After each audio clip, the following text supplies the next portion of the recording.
Begin by approval of the, do I have a motion to approve the minutes of April 6th? So moved. Second. All in favor, say aye. Aye. Opposed? Okay. Okay. Chief Daigle, take it away. All right, here we are again. How many years? Right? Pretty basic tonight. We've got a couple cars on the wish list for this coming town meeting. A little bit of money to refurbish some cars, and I believe 3 vests. No, the vests are taken out. Radio system. We found another source for that. So I'm going to let Lieutenant Russell go through the fleet and basically give you our plan on what we plan to do with the cars and a couple cars that we'd like to refurbish instead of going for more cars. So we have, we're asking for $127,035 for 2 new cars and 2 remakes. 403, our last Crown Vic is due to be replaced, and the auxiliary cruiser is starting to cost us some money. So they're both 2011 vehicles. 403 is the 2011 Crown Vic, and 416 is a 2011 Ford Explorer. So my plan is to transfer 406, which is a marked car, and remove a couple, some equipment, scanners and stuff, and radar units and stuff like that, and just completely move that over, and that's going to be the new 416. 410, which is a patrol sergeant vehicle, which gets a lot of mileage. There's 3 sergeants drive it. I plan to buy a new one of those, and then make the old 410 a brand new K9 vehicle for it, and that should last the K9 officer through retirement. So if you want to go over each one, I can. I think you guys all have your packets and stuff. Maybe if we had a K9. Well, Chief can explain that. It's kind of it's a unit in transition. Let's put it that way. Lenny recently had to put his canine dog down. In the future, we plan on putting another one back, but in the meantime, he's got these, they're like Labradors or whatever they call, comfort dogs that they bring into the schools now with the kids with problems, emotional and stuff like that. So he's kind of spearheaded a different type of program with the schools, with the dogs. And this dog undergoes some different types of training and stuff. So he's working in the schools every day. He brings a car to school, he can bring his dog with him. In the meantime, we'll be working on the next round of canine training and acquisition of the dogs. He does a lot of fundraising and stuff, so the money he gets through the canine accounts, we've never really spent a lot of money purchasing dogs or paying for training. It all comes out of the canine gift accounts and stuff like that. So it's a program in transition, but the poor guy's car, you should see it. I mean, he's got more junk in that thing, and it's one of the old Crown Vics right now that's basically being held together with duct tape. So it's not one of those cars that we kind of bounce around to other guys. So we'll fix something up for him. So what's going to become his? What's that? What's going to become his? Nothing. He's getting the supervisor car, which, like I said, Lenny averages between 3,000 and 7,000 miles a year. He actually, this year was a heavy year for him because of the COVID and no school. So he, this year, put on 8,244 miles. So it doesn't make sense to give him a brand new car. I'm going to give him the sergeant car, which is the most used this year because, like I said, 3 sergeants drive it around the clock.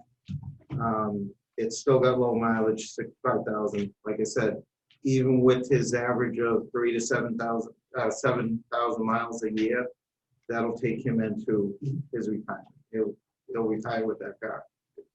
The auxiliary cruiser, the same time, doesn't make sense. They're averaging from 3,000 to 5,000 miles a year, so it doesn't make sense to give them a brand new car. My high mileage car this year, which was a sergeant's vehicle, I'm going to give them a brand new car. And then it just makes sense to take another vehicle out of the fleet, which is our highest mileage car right now out of the patrol fleet, not counting Lenny's car.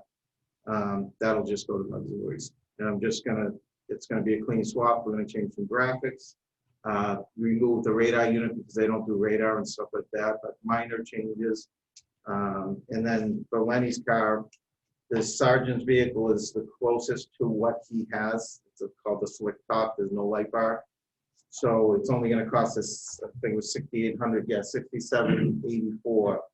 And it's primarily for the kennel and the hot stick system, which is the fans and the AC and the alarms in case the car starts overheating and the dogs are in it, something like that. So it's a nice transition and stuff like that. And then this way, it gives us 2 newer cars for the fleet that patrol the town. Do you have any questions on the vehicles? No. Okay. I'd like to just take this all at once if you can. You want to tell us about the receiver system? What's the radio that we see? Oh, yeah, I see, okay. So the next thing is, it's a 2-year capital plan, okay? And this is for police and fire. During the fiber update, the fiber transition, realized that the radios aren't going to be supported. The repeaters that we have right now aren't going to be supported after December of this year. So the plan is, it's a 2-year plan. The first year is to do the repeaters for both police and fire at Forge Hill in Franklin, and the receivers that are at Chestnut, both police and fire receivers. And that's coming to $51,770. The second year, the plan would be to switch all the equipment at South Main and some minor equipment at the station, more software at the station. The process of why we're doing Franklin, Forge Hill first, and Chestnut is South Main is our primary location radio room, but our best radio tower is Forge Hill, but it has to be done in that order. Whether we do it all in one time for 92,162 or broken up over 2 years, Forge Hill, Chestnut have to be first, then South Main in the station. So, and these are both for both police and fire. The systems that we're replacing, the Quantar equipment, it's the end of life was actually October 2017, but because the majority of police and fire departments across the country are using the Quantar, Motorola extended that coverage till December of 2020, but it's up this way. One of my radio vendors have told me is if we replace Forge Hill and Chestnut this year, we're able to do that because if something fails in South Main, we have those repeaters as parts, the ones at Forge Hill. So we can do it in 2 years. It's not a big deal. I thought we had done something with the radio. The fiber project. So Verizon forced us, they got rid of copper. They forced us to go with fiber. It actually worked out because with the fiber transition, we got the Chestnut Street equipment out of the bunker into the ground that flooded all the time and stuff like that. It's up with a climate controlled cabinet, all the equipment's in there. And then South Main cinder block building, which I didn't even know we controlled it. I thought the DPW had it. The one door was seized, solid. So a lot of upgrades there, climate control. So now it's a dry climate controlled room and everything like that. So, but the radio equipment, the fire department repeaters were replaced in the summer of 2000. The police department repeaters were replaced in the summer of 2003. The radio vendor is pretty amazed that the fire department equipment's actually lasted 20 years. The good thing about the new system that we're going with, the GTRs, is that it's a lot of motherboards and stuff like that. So they're expecting these to last a lot more than 20 years. Are these all plug and play? What was that? Are they plug and play? Yeah. Okay. Anybody got questions on it? I just have one. So then 2023, this project will be considered completed? Yes. Okay. Actually, 2022. 2020, sorry. Sorry. And And then that'll last, I'll be long gone before you. Then it's someone else's problem. Are there going to be any cars next year? I'm anticipating at least one, just one. That we don't have any issues. Any other questions? I'll entertain a motion for the vehicles, two new vehicles, the remake of the authority remake of the K9 and the repeater receiver. So moved. Very good. The repeater receiver includes next year as well.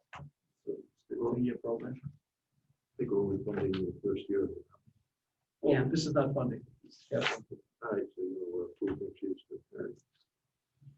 Okay, all in favor, say aye. Aye. Opposed? Thank you. Thank you. Thank you.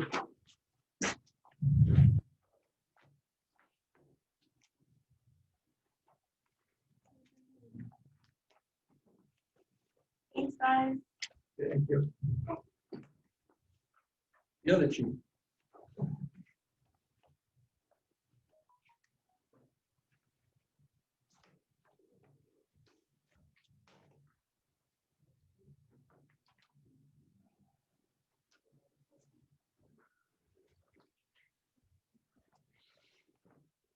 Good evening. I believe everybody's gotten their booklet for the new ambulance. This is the year that Rescue 2 is due to come out of its rotation.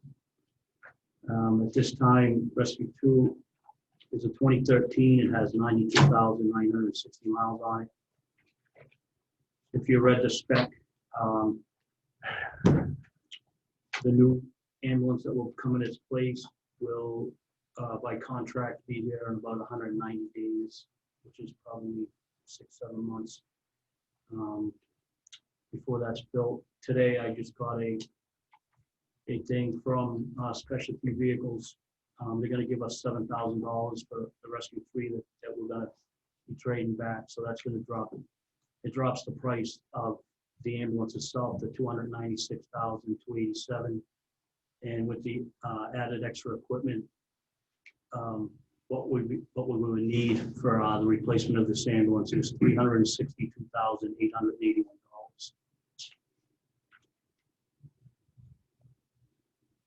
So that was that last part? I'm sorry. For me, The last part I didn't do.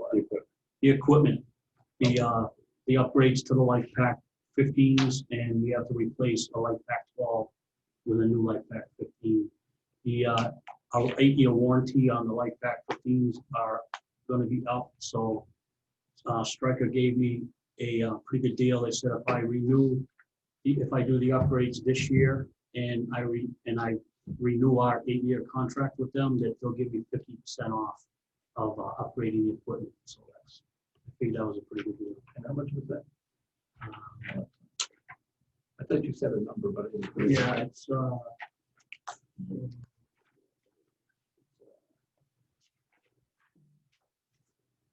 362 something. $38,273. That'll be for the upgrade of the 2. Yep. And then we just need the replacement. And the replacement for the Life Pack 12 is $28,321.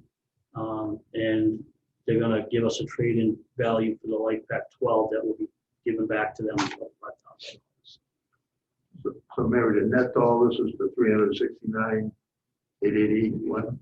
It's three. So what it doesn't, I'm sorry, what it doesn't reflect is that new sheet that came in today with the $7,000 trade-in. So what the chief just quoted to you was 362,881. Okay. Yes. That's what we'll be asking for.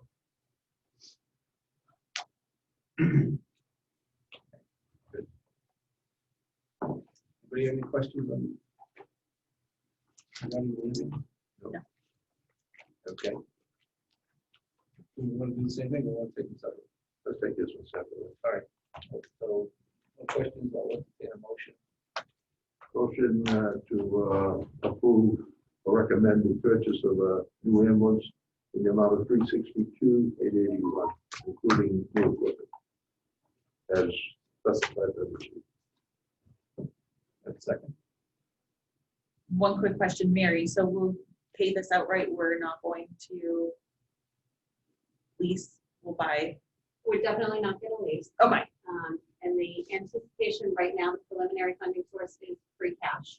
Okay. But depending on what happens, we may look at borrowing. Okay. Second. All those in favor say aye. Aye. Aye. Opposed? Okay, takes care of that. So just to go along with what Lieutenant Russell was saying, we had recommended the Zetron system, which is the paging alert system that we presented last year, to replace that in the station, and it never made it to town meeting. So we'll be introducing that in May. We're gonna wait till May to present that, but before that upgrade to the Forge Hill repeaters and all that stuff is done, we should get that project done as well. So we'll be introducing that back up in May. That's the 106,992. Yes, We'll talk about that a little bit. the Zetron system. Yeah. It's basically how we get out of the station. So right now, if you remember when the station was built, when we moved in, there was no way to get us out of there. There was no alerting system or anything. So we kind of made up our own with 2 pagers, miniature pagers, which are now obsolete. Sometimes they go off, sometimes they don't. You can barely hear the dispatcher. You turn it up, and it's crazy. So it's lasted 30 years, and knock on wood, it's doing pretty well. The guys are on their portables now, and so we can wait because of the ambulance. I don't want to push that over. So because the ambulance has to be replaced, so well, we can wait till May to introduce that project. I'm going to defer action on that.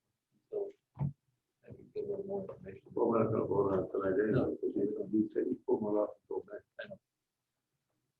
Yeah, we'll have a full, it'll be fully presented to you in May, for May. Okay. Generator station headquarters. Sorry. Generator? Oh, generator, so the generator station 2 is the original generator that came with the station. That's on Blackstone Street. Yes, headquarters. Right now, it's barely working, and when it does work, it only covers a quarter of the station. So now, 30 years later, with all the upgrades, the computers and all that other stuff, we know we need those computers activated when we lose power, especially for our ambulance drug boxes, which run off of Wi-Fi and Bluetooth. In order to get into those drug boxes, we have to be able to have power to the station. So I put out for the quotes. I got 2 quotes in, one from Charpentier, who handles all of our generators now. He was at $31,225, and then GNL Electric,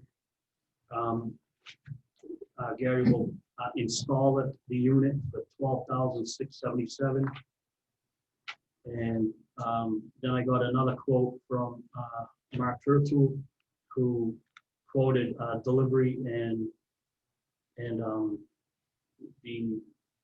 the generator itself at $36,547, and if you add the $12,000 for the installation, it comes over the Charpentier quote. So I'd like to go with Charpentier. He knows our equipment. He's serviced it, and he's worked with Gary Remoulade a lot, especially in the police station and our Station 1 generator. So they know what they have to do, and I just suggest we go with that quote. Is this diesel fired? Is this diesel fired? Yes. Yes. How big is it? This will be a piece. I don't want him checking the medicine. This is a 100 kW. Okay. So that will handle the whole station, the computers, the lights. It'll open the doors, and it will handle all our needs. And right now, the current one does about half when the half works. It's always a challenge to see what's going to open and what's not. What's the warranty on What's the warranty on it? Are you buying a maintenance program too, or? We have a maintenance program with Carpentier anyway, for all our generators. So, yeah, 1 year.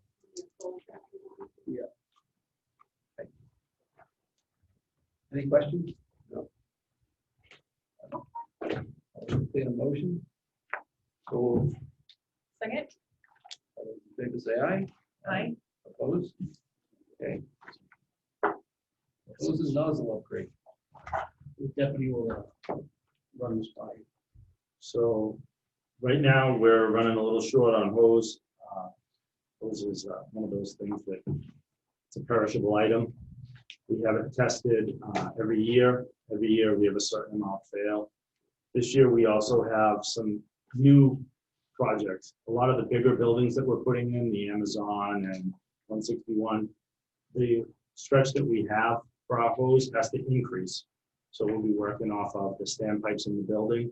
So some of this is new hose for us, a new style, a little different tactic. It also comes into play with a place like the Charles.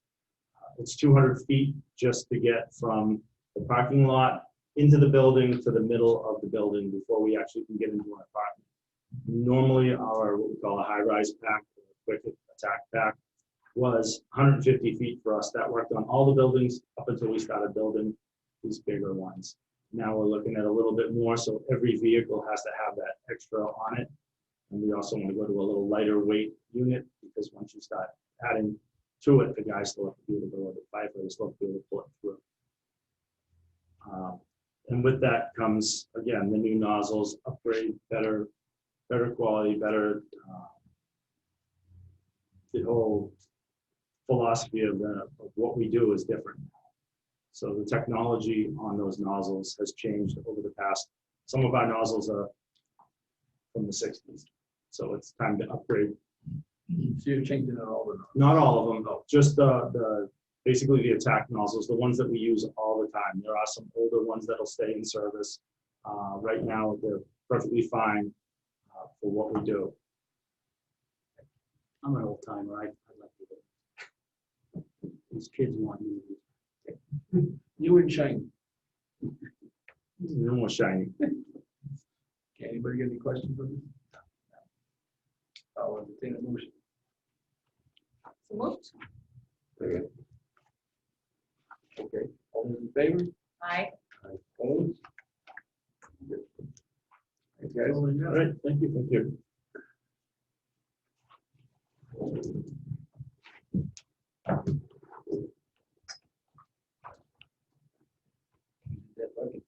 Yeah.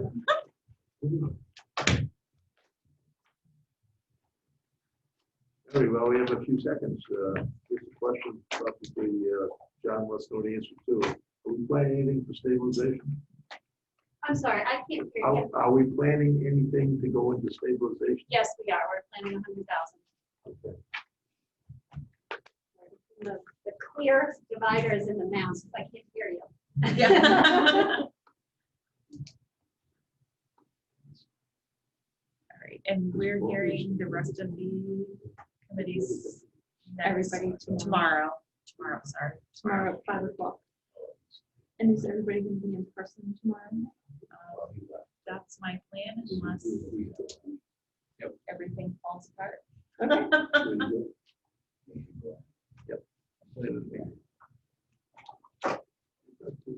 Okay, any other business? Okay, with that, I'll stand to adjourn. So moved. Or second. It's been a long day, guys. All those in favor say aye. Aye. Opposed?